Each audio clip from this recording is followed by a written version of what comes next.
What's going on? How we doing? Hope everybody's doing well. It's been a while since I've made one of these sit-down videos and really dived into a new piece of research, a new leg of information.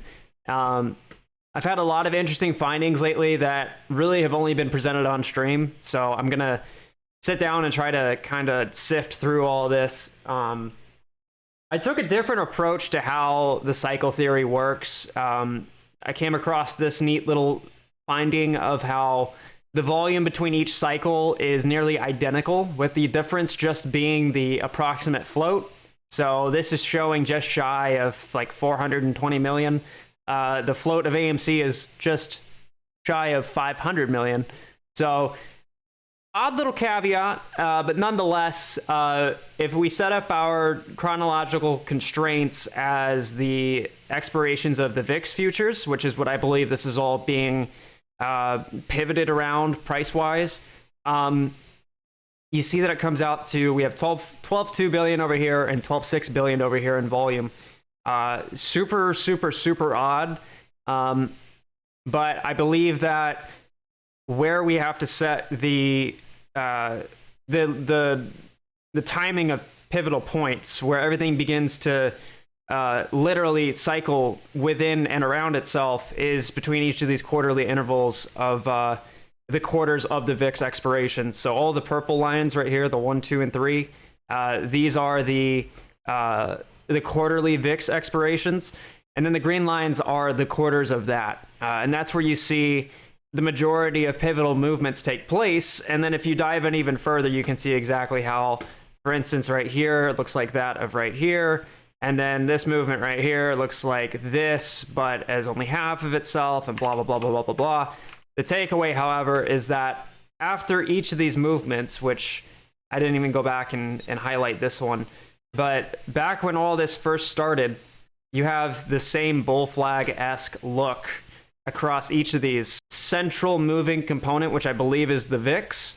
But then that VIX movement is only a bias of some sort, if any of you audio engineers are out there. It's just a influential factor as to what the movement ultimately does. Nonetheless, though, it's very odd to me that you see the volume being nearly identical, which plays into my volume cap theory.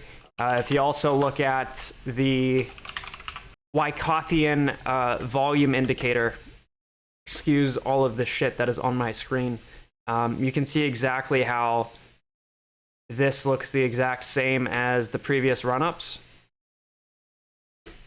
The volume distribution looks identical. And then if you throw on the moving average and set this up to be a 36 sampling period, yeah, it looks nearly fucking identical. It's truly uncanny as to what the fuck this thing is doing. This is not a natural stock. This does not display that of what the shareholders have to say about the company. It's really fucked up. Anywho, let's get back to this. So with that in mind, of how if we tie our constraints, if we tie where things will recycle to that of the VIX futures expirations, that would make this week the run-up that we've all been fucking waiting for, that I've been making myself look like a dumbass for the past 2 or 3 weeks. But for real, though, there's nothing wrong with being optimistic, and if you think otherwise, shove it. This same hanging pattern that we see, the bull flag, there's tons of different monikers that this pattern is given throughout different charting philosophies. You can see that it looks very, very, very, very reminiscent of itself. Anytime one of these patterns takes place, you typically see a very consistent output of a bullish upward movement.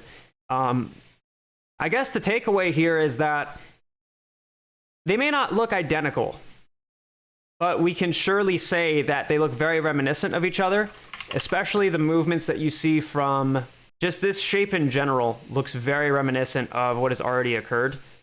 And this is where it gets you, is because you'll start to see something that looks identical, but then it'll kind of lose itself as you try and manipulate it. So it's not to the T, right? But when you factor in that rolling average that I've been talking about, where it's factoring in contango and backwardation like that of the VIX, you can definitely see where it starts to really have some rhythm with its prior self. But that aside, this is 110% a cyclical thing. The whole entire stock market is just one giant cycle. But this, even more so, it exaggerates the cyclicality of what happens when you have a low, if not zero, remainder of the float of a particular security. But also when you start letting algorithms control the way that the market moves. This is entirely just fucking corruption and a crime scene within itself. You don't have to have any form of major financial credential of any sort, or any accolade, or any type of this or that to say that something looks a little fucking weird here. And even when you take away, the log chart, you can see how it just looks like this constant reiteration of itself, just over and over and over and over. More and more people are starting to chime in with their own interpretations, and it's all coming to life more so than ever. I also want to talk about real quick, when do margin calls happen? When does this shit charade finally get pulled to a halt? Well, here's the problem with the conundrum that we're in.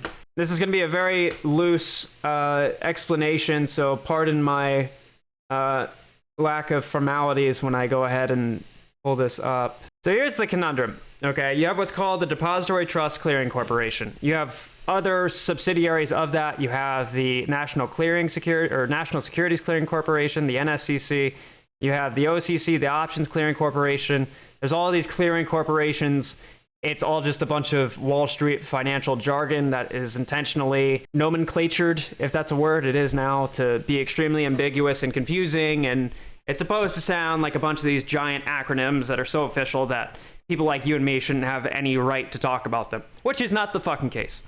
So the DTCC are the ones who actually manage who owns what at an official level. When it comes down to brass tacks, who actually owns a share and who does not. And that's where platforms like Robinhood and Webull take advantage of the fine print of things, saying that you own the rights to your shares, but you don't actually own the shares, this, that, and whatever. That's just a paraphrasing. That's not actually what it says, just so I can cover my ass legally. But you have what is pretty much that as your assertion.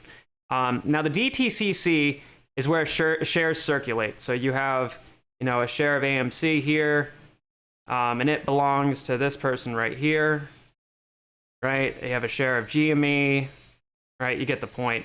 But it moves around between each of these entities, each of these individuals, so to speak. Now, the problem with this is that this is where you would find that you would have a synthetic share, you'd have an FTD, you'd have a phantom share. There's a bunch of these different terms that have been coined over the duration of this saga. The problem is that only happens when the shares and the transactions that are taking place, the actual settlement of funds and the tangible thing interact at this level. The problem is that you have these accounts that correspond to the DTCC, where you have your net margin value of some sort, and then you have the shares themselves that are all being interchanged in and out of the DTCC. And this is, I don't know, call it JP Morgan's account, right? Here's the problem, though, is that not too long ago, there was the advent of what is called a self-clearing organization. If you're a self-clearing organization, you're basically serving as a proxy layer between your clients and the DTCC.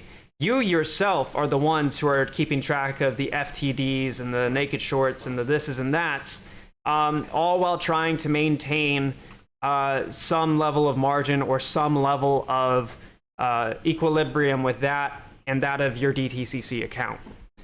So when you have JP Morgan, who is also the prime broker for, we'll call this company Castle, and some other hedge funds maybe, they have created a synthetic layer, a proxy layer, for what the DTCC serves as ultimately. So as long as the books here don't go negative relative to that of what the DTCC is checking for within their accounts, right? And there's obviously these cyclical settlement periods of monthly, weekly, quarterly, yada, yada, yada, yada, yada. It would make sense as to why you see that there is some form of cyclicality going on with the charts, when ultimately what is being corresponded to doesn't actually make contact with the entity that is supposed to be keeping tabs on all the fuckery going on. So I wanted to chime that in real quick, just so people are a little aware of that. I understand that the verbiage and the vocabulary and the semantics of what I just explained aren't to the T, but self-clearing entities are one of the layers of fuckery that enable what is going on and why you haven't seen margin calls yet. But back to this would also explain part of the cyclicality as to what's going on with the charts.